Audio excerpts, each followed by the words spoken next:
It's not really that easy, but What's going on, guys? Pegasus and the Wiseguys, and I'm here with the homie Adam.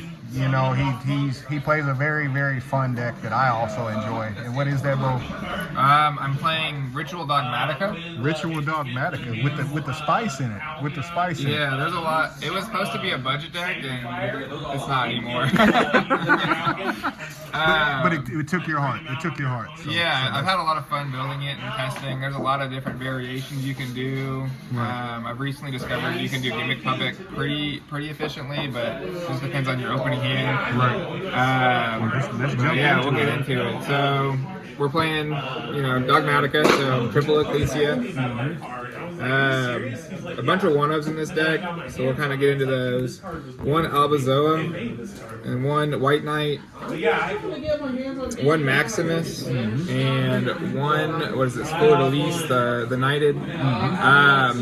Only thing I'm thinking about cutting is the Maximus right now, because it doesn't do anything on its own.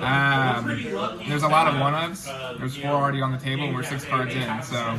Right. I think there's 13 one-ofs in the deck. So you don't like the other ritual? Oh yeah, no, I hate the other one. You only have 2 ritual spells that can be activated. Yeah. So that's, to me, is the worst one. The reason I'm playing the white relic over the level 8, I can't even think of his name. I think it's White Knight. Is because this helps you OTK because it can gain 4,000 attack, and then you just kind of dome him for game.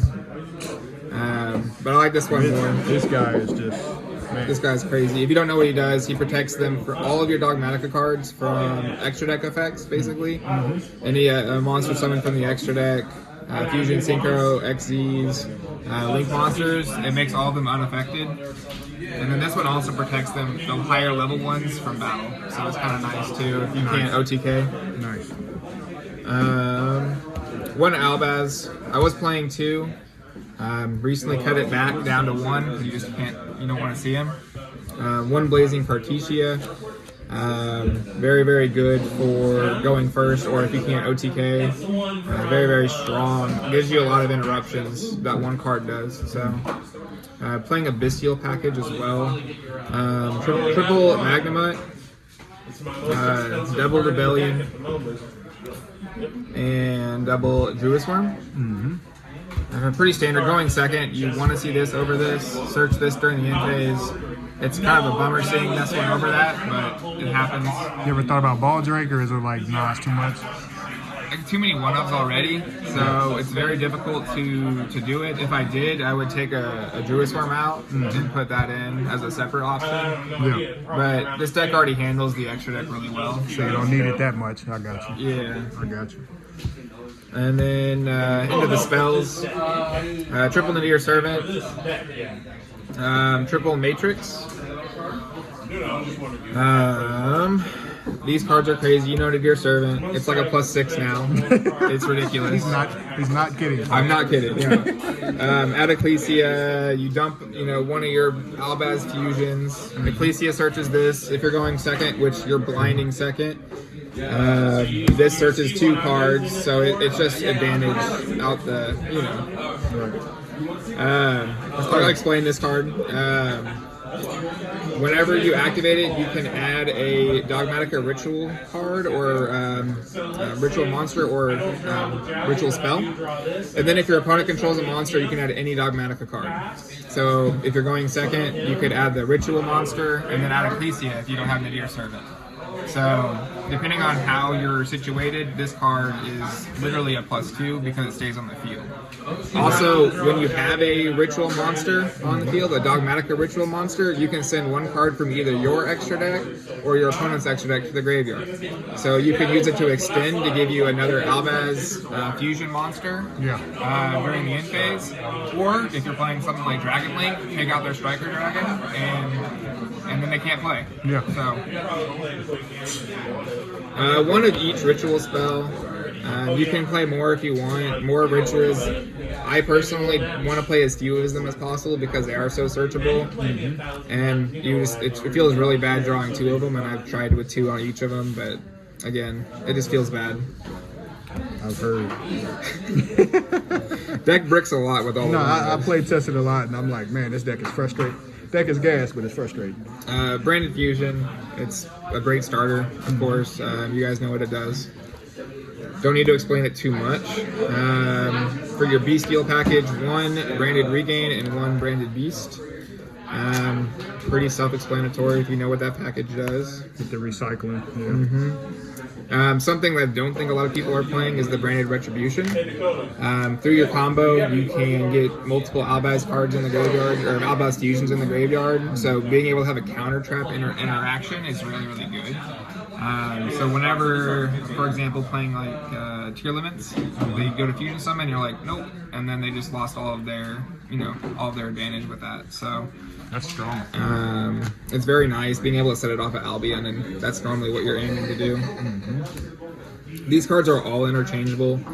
I do want to play more of some, and I'll get into that. But right now, triple Ash for rogue decks. It hits most decks right now. Some things it doesn't. You can play Droll, whatever you want, whatever works for your locals. 1 Called by the Grave, 2 Thrust. I want to get a 3rd. That's what I'm thinking the Maximus is going to be, is the 3rd. Because you're always going 2nd. Yeah, right. Always going 2nd. Want to be able to branded fusion or Deer Servant as much as possible. So if they ash me or stop something, being able to do that is really, really nice. 1 triple tactics talents. If you already have everything, why not get more? Yeah. And then Greed. Yeah, exactly. And then triple Imperm. If you're playing the Gimmick Puppet line in the deck, change this to Effect Veiler because it's a light spellcaster. Allows you to fusion summon a little bit easier. Any light spellcaster with branded fusion, I'm assuming you don't get interrupted, of course, is your Gimmick block. And then we'll get into the extra deck. Mirror Jade. It's Mirror Jade, Devil Albion. Sometimes you can diffuse it, sometimes it gets banished. You really want to be able to send it, have its graveyard effect resolve. 1 Titaniclad. It's Dogmatika. You need it. Gotta play it. 1 Lubellion.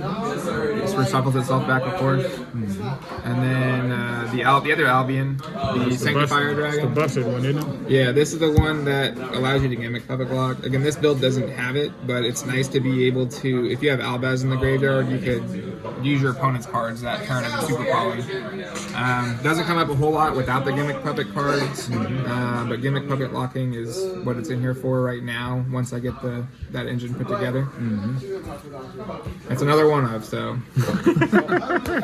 Curse the one of. Yeah. Last fusion that you actually make is, I don't even know how to pronounce it, the Dusk Dragon. Granola bar. Yeah, so the line with this has to do with Devil Vespi and Lulu Lilith. For those of you that don't know, the ritual spell that is this one right here allows you to dump 1 to ritual summon. So you use it to summon Albazoa. They're both the same level. So activate, dump, and then bring this out, right? And then during the end phase, when this is sent to the graveyard, it allows you to special summon the Blazing Cartesian. So it's just floating. Yeah, it just makes so much advantage again off that 1 Nadir Servant. That's like literally a +6 card now, and that's what I mean by that. So that's stupid. Then this summons the second one if you need it. That alone is 2 interruptions. Yeah. So you can summon this one with that. Gas. Yep. And then other cards.